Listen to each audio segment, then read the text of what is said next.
So we're in the midst of one of the busiest times of the year. We've got final exams, we've got final projects, we've got holidays are coming upon us. We had a busy election season that's coming, or rather leaving, I should say, thank goodness. So all this the busyness leads to stress, and we're all stressed people. And of course, here at Becoming Healthier Govs, we're trying to help you out with navigating that. I'm Micah Terrell with 91.9 Public Affairs and APSU TV, and joining me is my co-host, a communication professor, Mike Dunn, and we have a special guest today, Dr. Crystal Henson, who is the Director of Student Health and Counseling Center here at Austin Peay. Dr. Henson, thank you so much for stopping by. Thanks for having me. So we wanted to start talking about an interesting study that we learned about depression and this busy time of year. And it's by a wellness brand, Kamoa. They gathered data from the Centers for Disease Control as well as local health departments, and they compiled it all together and found that our state of Tennessee is one of the most stressful places to live based on how much we work, how much we drive to work, as well as the incidences of depression and anxiety. So it's almost like cumulative stress where it's like layered on top of each other. So Dr. Henson, can we talk with you about, why do you think we're experiencing this kind of layered stress, particularly at this time with all of it kind of piled onto us? Well, I know for us, we tend to be able to tell where we are in the semester based on how many crisis appointments we have coming into the center and how many clients are calling to see if they can get scheduled sooner than they were originally planned on being seen. And it is not uncommon for us to see an increase around midterms and finals as the holidays come up and students are thinking about going home and they've been on campus for a semester where they've been able to kind of be their own boss and come and go as they please. And then they go home and mom and dad are instantly like, where are you going? Why are you leaving the house at 9 p.m.? So it's this interesting dynamic between, hey, I've been like this whole adult for these semesters and then coming back home for winter break and now your parents are the adults again. And so that I think is stressful. And then, with this year with the election, it added an additional layer of complexity to that stress. But it all kind of boils down to recognizing what we have control over. And Right. ultimately, the only thing we can control are ourselves and our own reactions, which is definitely one of those things that is easier said than done. So we spend a lot of time talking with students about how do we kind of take back some of that control? How do we identify the things that we can impact, the things that we can't impact, and prepare ourselves for dealing with those things that are outside of our control that are still going to affect us? Those are great points and some strategies, if you don't mind, because we may have students who watch this who are like, maybe don't have time or Yeah. maybe want to know some Mhm. strategies to get that control back, to be feeling more like they have, some semblance of control. So I think it's always interesting when we have this conversation because we talk about it and everyone goes, oh, well, I thought there was going to be like some magical answer you were going to have. But ultimately, it ends up being things that people are aware of that they just kind of discredit.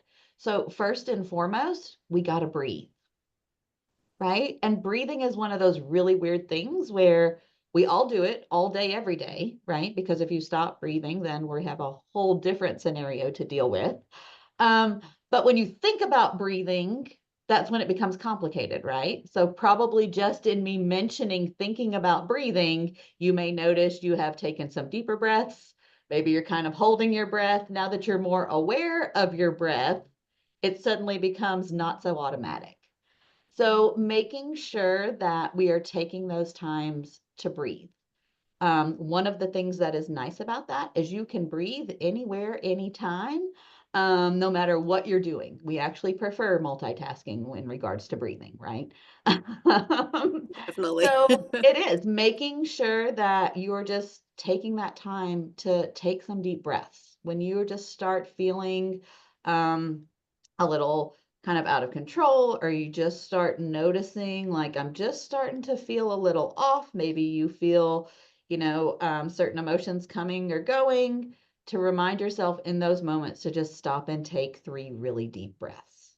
Just that very basic in through your nose, hold it for a second, and then out through your mouth. Doing that 3 to 5 times in a row in and of itself can make a difference in the moment.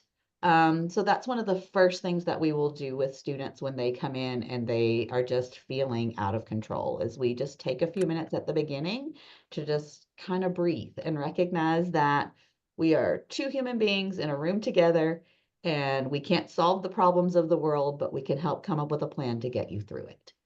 So step 1 is always breathing. Step 2, one of the things that I will ask about is how much time are you spending on social media? Because social media is definitely one of those double-edged swords. For some students, they feel that all of their support comes from an online community. For other students, they're like, I don't even mess with social media. I hear about it, but I don't have any part of it. So we know that those extremes exist. So it's recognizing, 1, where are you on that spectrum? And 2, is that really helping or hurting? So if social media used to be your escape and you could, jump on Instagram and scroll and kind of get lost in what other people are doing, or jump on TikTok and get lost in some of those videos, that was helpful at one point, but now you're recognizing, like, when I'm logging in, I'm feeling more stressed after the fact. That's a pretty good indicator that you need to step back and maybe take a break from social media. And break can mean different things for different people, right? If you're a really heavy user, asking you to completely stop logging into your social media for a whole day, may be more than you can actually handle, right? Because the other thing is we don't want the thing we're asking you to do to decrease stress to end up being something that is stressful. So having that conversation of what is, in your opinion, a really realistic goal that you can set for yourself to limit your social media usage, right? So that can be important. Um, Recognizing that you do have the ability within most social media platforms to kind of filter what you are and aren't seeing. So sometimes that means having to kind of mute some of those pages that you use for different informational purposes or because they're connected to your community, and you're just noticing some of the conversations that are happening in those spaces are increasing your stress. So then we mute those conversations, but we still look at the puppies and the kittens or the things of that nature that, kind of bring you the warm fuzzies.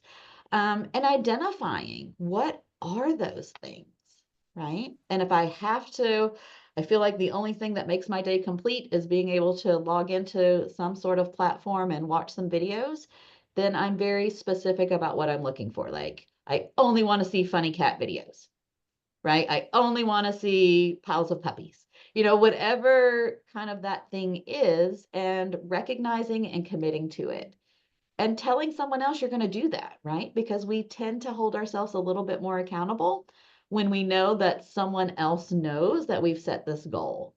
So being able to say, you know, hey, Micah, I'm going to really try hard to limit my social media access to an hour a day. And so I want you to hold me accountable and ask me how that's going. But I want to try that for this week.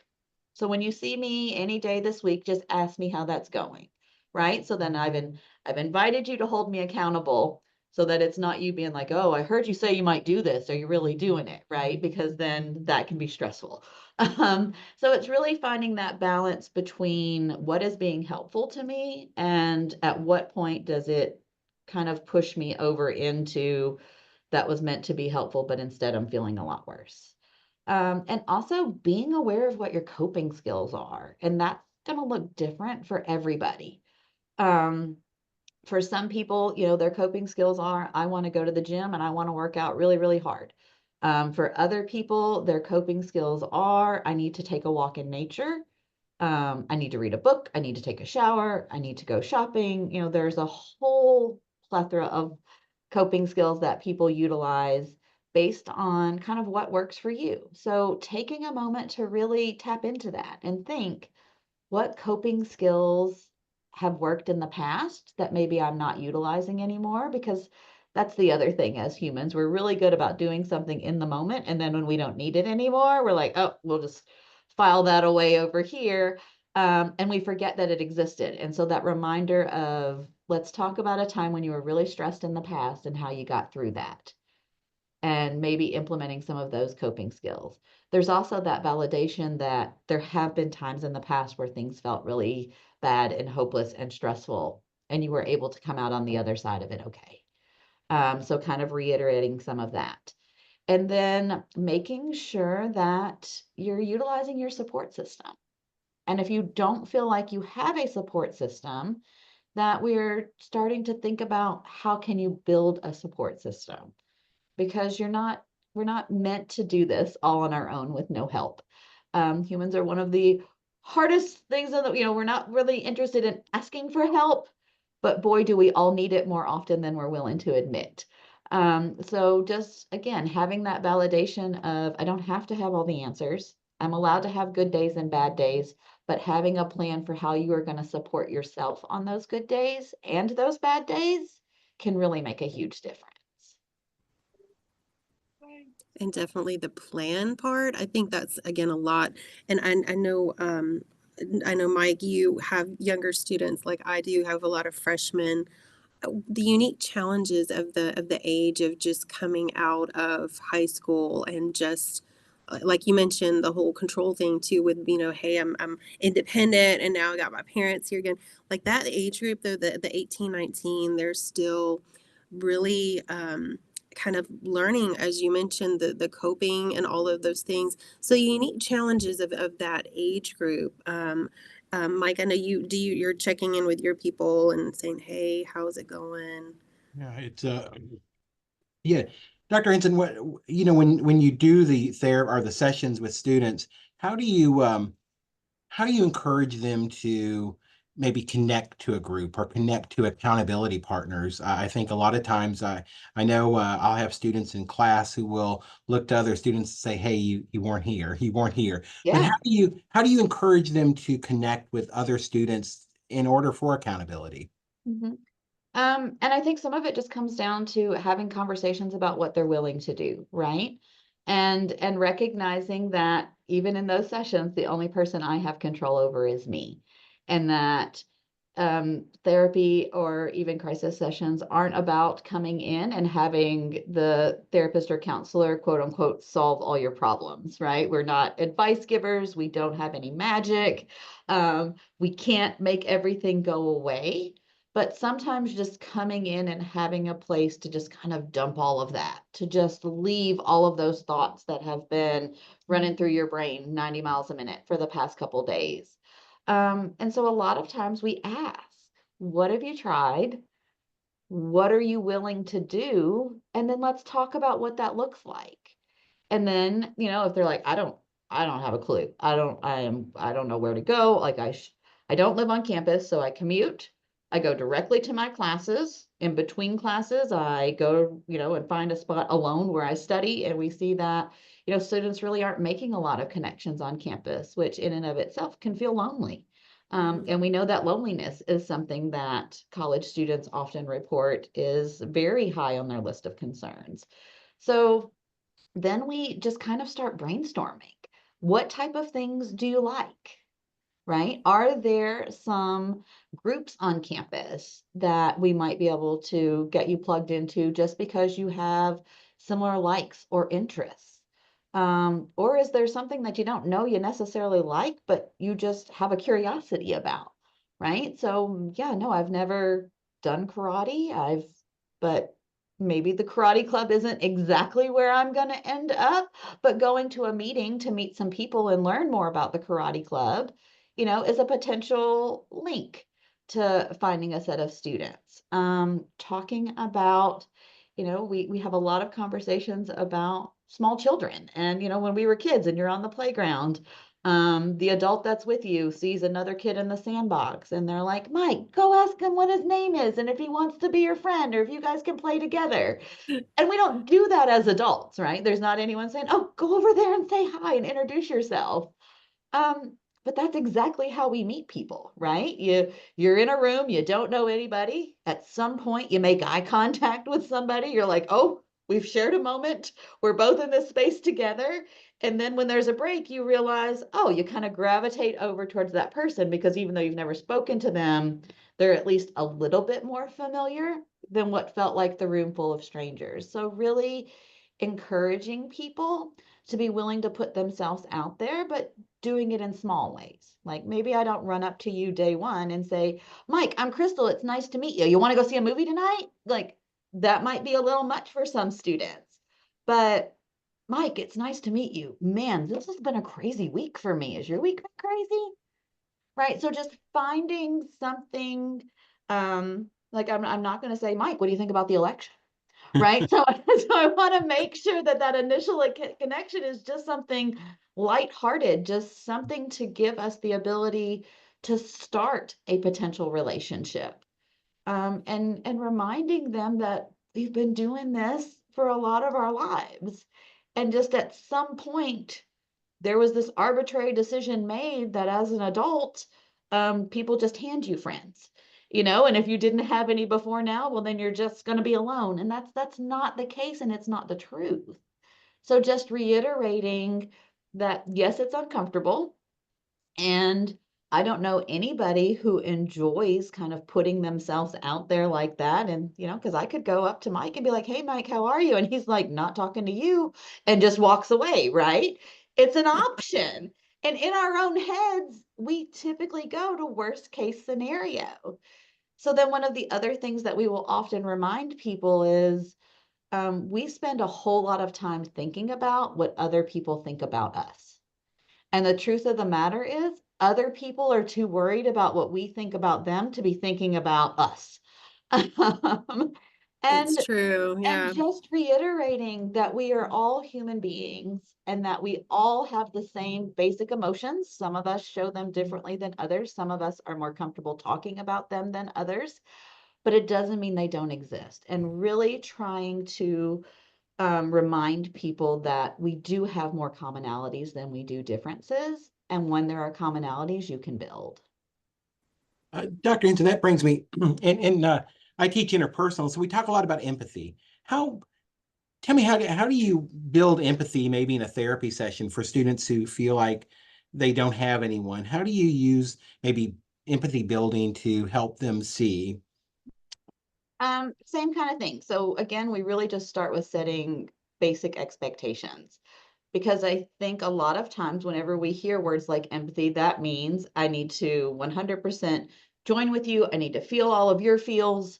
I need to make sure that like, if you are tearful, I need to be tearful. If you're angry, I need to be angry. And that's the only way that people kind of feel like we're joining together. And so one of the things that we do in therapy is really just do a lot of validating and a lot of reiteration of, yeah, sometimes we hear things and the truth of the matter is the situation just sucks. No matter how we look at it, right? This one situation doesn't have that quote unquote silver lining that everyone says, right? And so recognizing that there are going to be times when we don't have the answers and we don't know, and that's a hard place to be in. And sometimes just acknowledging to somebody else that what they're going through is hard and that it's difficult and that you have seen other people experience similar situations can be helpful. And reminding people that just because a certain situation doesn't make you feel X, Y, or Z doesn't mean that somebody who is having those feelings is wrong about it.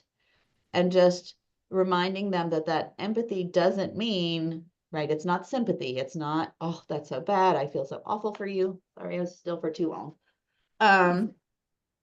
But really reminding them that you can just say, just like even just saying to somebody, wow, that's really hard, or you've been through a lot.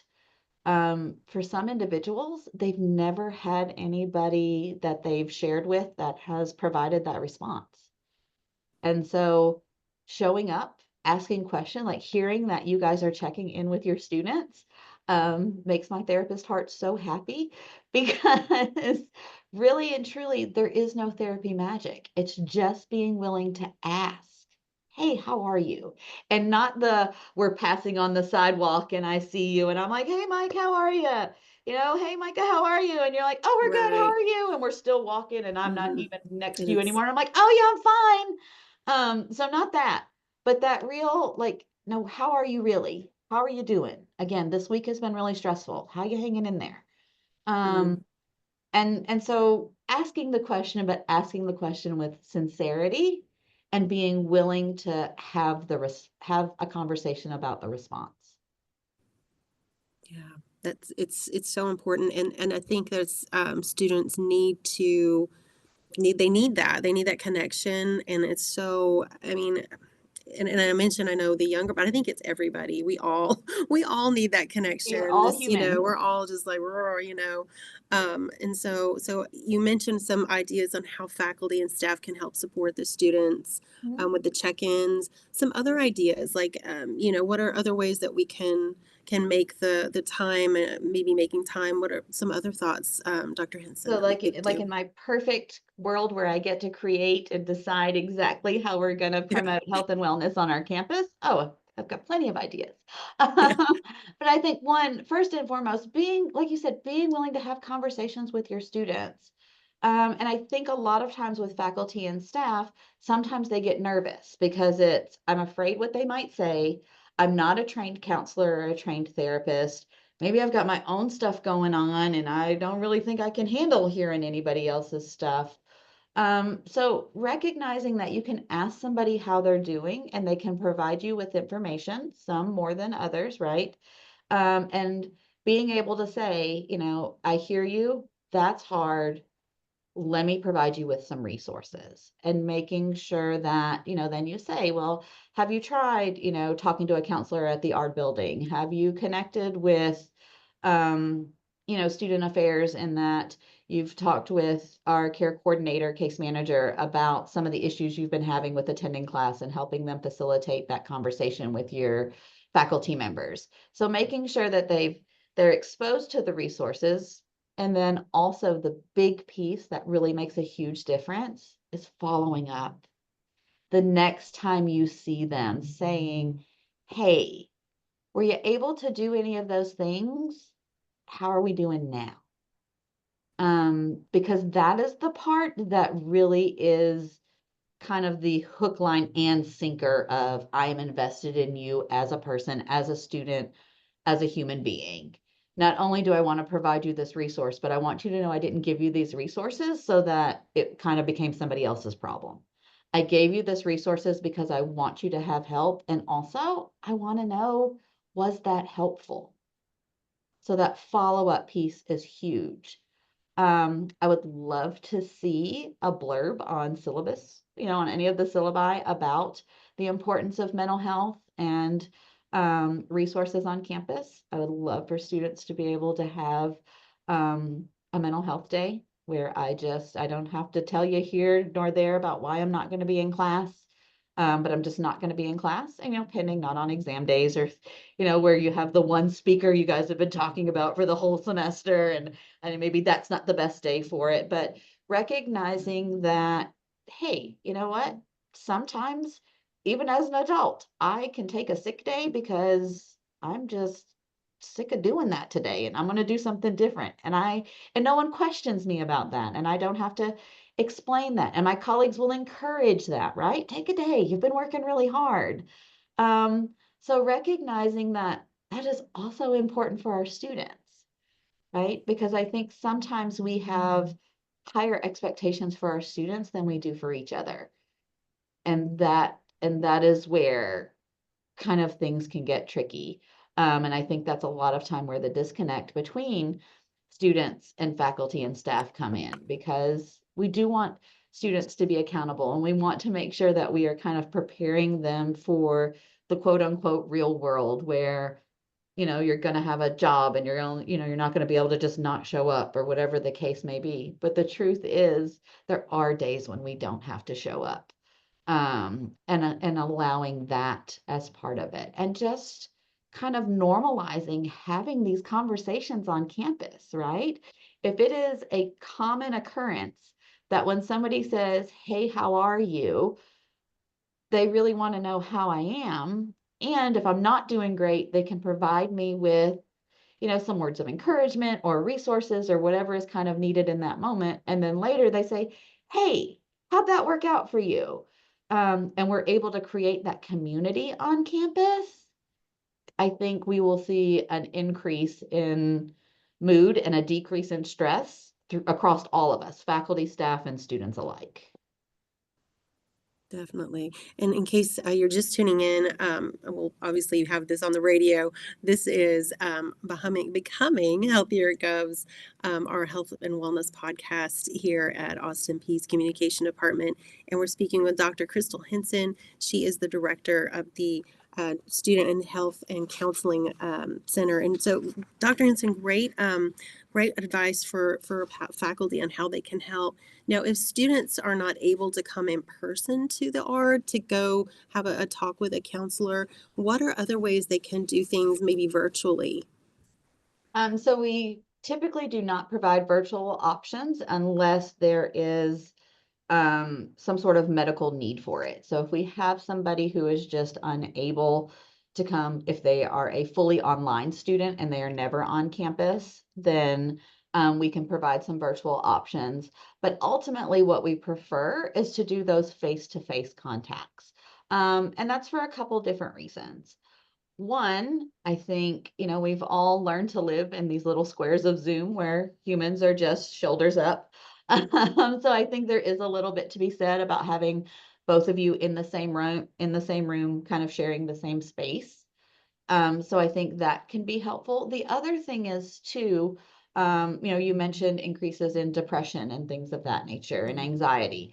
One of the things that we know about depression is sometimes fake it till you make it in the beginning can be really important.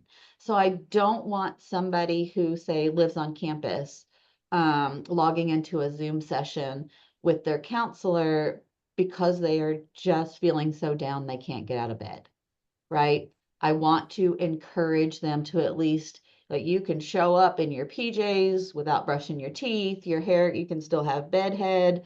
We don't care about any of that. But I want you to get up and I want you to walk over to see us, because we know just getting some movement in, that behavioral activation piece, can sometimes make a difference. And so if that's the only thing I can get you to do today is walk from your residence hall to our building to meet with your counselor, and then you walk back to your residence hall, it's more walking than you did yesterday. And so we are going to absolutely celebrate that win. And then we talk about ways that you can be mindful during that walk, right? So you're walking and we're not thinking about, "Oh gosh, I'm going to talk to my counselor and they're going to ask me all these things and they're going to ask me about my mood and I've not been to class and I'm not feeling great." So I don't want them stuck in that headspace. So we give them something to do while they walk. I want you to count squirrels. I want you to count birds. I want you to count people in red t-shirts. I want you to look for campus cats, right? So I give them some sort of task that we want them to complete during that walk. No harm, no foul if your count gets off, right? I'm not, don't ask you to call me when you get there. I didn't plant 17 squirrels between our building and their residence hall, and I'm waiting for them to call and be like, "Yep, saw all 17." But we just want to give them an opportunity to kind of get out of their own thoughts. So we really encourage people to come in person. But we do have some students who we have had to make some exceptions for, and that can happen on a case-by-case basis. Great. Oh, and there is the app too, the Talk Campus app Yes. that students can use too. Tell us a little bit about how that works. Yeah, so Talk Campus is a peer-to-peer mental health support app. That means it is only students that are on that app. There are no faculty on that app. There are no staff on that app. It is a global app that connects college and university students across the world. One of the really cool things about this app is it supports 26 languages. So for our international students, Nice. they oftentimes have the ability to set it so that everything that they are seeing is posted in their native language. So that, I think, can be extremely important and very comforting. The other piece is we know that when people are in crisis, just in general, that's not when our brains are working the best. So I couldn't imagine English not being my first language and having to communicate to somebody that I'm not in a good place, which can be hard for anyone on any day. But first, having to think about what does that sound like in my native language, then having to translate it, saying it in English, hoping that I conveyed what I meant to convey, and then getting that response and having to do all that translating again. So that can be one piece that is really helpful. But the app allows students to just kind of share the ups and downs of college life, right? And it is set up much like a social media platform, like P-Mobile, Facebook, something like that, where someone makes a post and then people can make comments. But they also have what are called Talk Campus Buddies, which are students, again, from around the globe who are trained to have these interactions. So it is literally their role to make sure that they are engaging with posts. So another thing that is very nice about this app is no one posts something that doesn't start a conversation. There's always going to be some sort of comment added. And again, this ranges everything from, wow, my residence hall isn't what I thought it was going to be, right? Yes. My cafeteria food isn't as great as I wanted it to be. And one of the things that can be, again, very validating is recognizing all of these college and university students from around the world who are complaining about, the food or the parking or so that in and of itself helps create a community. But it goes everything from that extreme to the other extreme of I'm having suicidal thoughts. I'm really considering X, Y, and Z. And when that happens, it is monitored by real life people instead of just bots. So someone will then reach out to that person and kind of have a more in-depth one-on-one conversation. And they have all of the same information that we have. So if there are concerns about that student's safety, they can talk with that student about it. They know if they are on campus that they have the number to reach out to campus police so that we can send campus police to help with the intervention and call the on-call counselor. If they are off campus, they have all of the community resources to get them connected to those community resources. The other thing is there is a button that a student can push at any point in time in that app that says connect me to a counselor. And when they do that, they are connected to a master's level clinician who can then kind of initiate that conversation about safety with them. So that is probably two of the biggest selling points about that app that really kind of drew us to engaging with them. They also offer a journaling portion, so the students can kind of keep their own journal. One of the things that I really like too is it has a mood tracker. So, and I don't have to think about words, so I can wake up this morning and I can pick the emoji that I think best fits my mood for the day, and I can just click it. And then that can be helpful, especially this time of year as the days are getting shorter and it's getting a little bit more dreary out for those individuals who have seasonal depression. It can be helpful to be able to look at that app and really be like, oh, watch, I started with like super duper smiley faces and we've gone down into now I'm just kind of meh. And you start to recognize these patterns. You're like, oh, wow, a lot smilier on the days when there's sun. So sometimes there are these things that feel like common sense, but we don't recognize them. And so it helps keep up with a pattern in a quick and easy way that they don't have to remember. It also has some self-guided modules where it will talk about different coping skills, dealing with test anxiety, stress management, making friends, getting involved on campus, up to very specific things about specific diagnoses. So it'll be, a self-guided workshop on depression or anxiety or OCD. So it gives them a one-stop shop to be able to engage in that whenever it's convenient for them. And again, that connection with other college and university students, I think really makes a huge difference. Yeah, that's great for them to see that they're not alone, that they've No, got, not at all. other people are going through the same thing. Dr. Henson, we've talked about a lot of stuff, but we're almost out of time. What did we not talk about that you wanted to address? I think we've covered most of it. The big thing that I would just reiterate is for people to be kind to themselves.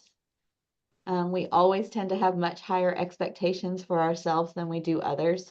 And when you're not sure if you're in that space or not, and you hear that little voice in your head saying whatever it's saying, stop and ask, would I say this to a friend? Would I say this to somebody going through something similar? Because again, we tend to be a little bit more gentle with the people we care about than we are with ourselves. So I think that can always be a nice reality check of, am I being kind to myself? Am I being realistic with my own expectations? And the other thing is, I think everybody needs to find some joy in each day.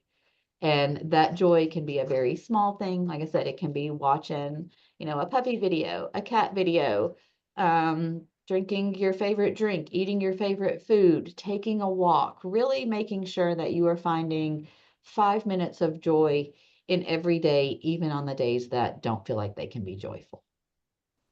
Definitely. Dr. Crystal Henson, with the director of the Student Health and Counseling Center, thank you so much for your time. We really appreciate it. And I'm Micah Terrell with 91.9 Public Affairs and APSU TV. And Mike, you get to say goodbye. Hey, goodbye. Well, thank you. And again, thank you. I want to, on behalf of the department, thank you so much, Dr. Henson. We really appreciate you being here with us today. Thanks for having me, guys. I very much appreciate the invite. Thank you.